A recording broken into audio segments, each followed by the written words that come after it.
Secara administratif akhirnya batal. Batal kan? Secara administratif ya. Oke. Karena artinya kan tidak memenuhi syarat kan. Misalnya karena PKPU tidak dibuat saat yang bersangkutan mendaftar, masih berbatasan usia 40 tahun, belum ada istilah pernah menjabat itu gitu. Ya dengan sendirinya tidak memenuhi syarat. Akhirnya ya dibatalkan gitu.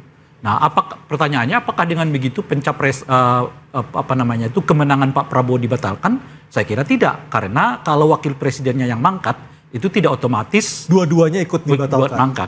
Dan sebaliknya, kalau presidennya yang mangkat akan digantikan oleh wakil presiden. Gitu. Jadi tidak terlalu, artinya nggak mengganggu agenda nasional kita untuk tanggal 20 misalnya dilantik presiden tanpa wakil presiden. Bisa begitu tuh. Oke. Saya malah mengkhawatirkan ketika ada opsi itu. Persis apa yang disampaikan Buni Arga sampaikan. Kan spekulatif sekali lah ya. Oke. Yang dihancurkan bukan soal Gibrannya, tapi demokrasi yang menjadi sudah pilihan. Itu apakah bisa kita membatalkan pilihan yang sekian juta rakyat itu? Gitu. Artinya Anda menyayangkan langkah dari PDIP ya yang sangat disayangkan lah. Kita kan mau bicara tentang ke depan, bangsa ini kan nggak boleh lagi bicara tentang ke belakang. Kalau kita mau bicara tentang rekonsiliasi ya sudah lah. Makanya saya berharap pertemuan nanti itu ada hal yang jujur yang bisa dibicarakan. Karena ini bicara tentang bangsa dan negara. Kalau kecuali bicara tentang soal kongko-kongko buat makan Indomie dan nasi goreng doang saya, itu siapapun bisa lah. Tapi kan kita mau substansinya dari pertemuan itu yang paling penting. Tapi saya khawatir sekali kalau seandainya pernyataan itu ada gitu ya. Dan memang yang saya dapatkan informasinya ada gugatan ke Petun agar pelantikan Mas Gibran itu dibatalkan, tapi menurut saya itu lebih berbahaya, bahaya sekali gitu.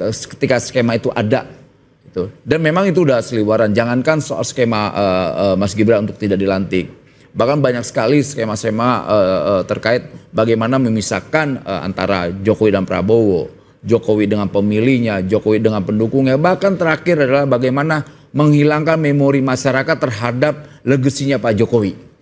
Artinya kok bangsa ini menjadi bangsa keji ya, gitu. Itu saya nggak masuk ke nalar otak saya kayak gitu tuh. Oke. Dan saya pasti punya energi untuk melawan hal yang kayak busuk begitu. Kalau Soeharto ditap Soeharto dicabut terlibat kasus KKN itu menurut Anda setuju?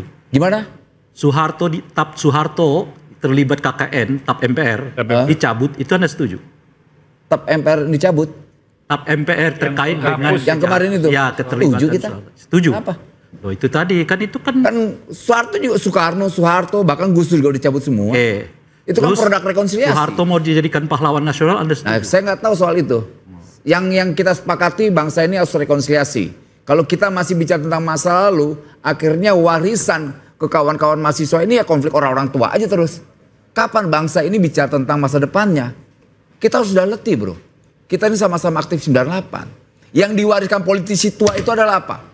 Warisan konflik kebencian, dan itu kita tolak 98. Kalau kita masih menerima sekarang, kita menjadi generasi yang paling idiot dan paling bodoh. Dan saya tidak mau mewariskan itu dan saya menolak. Saya sebaliknya.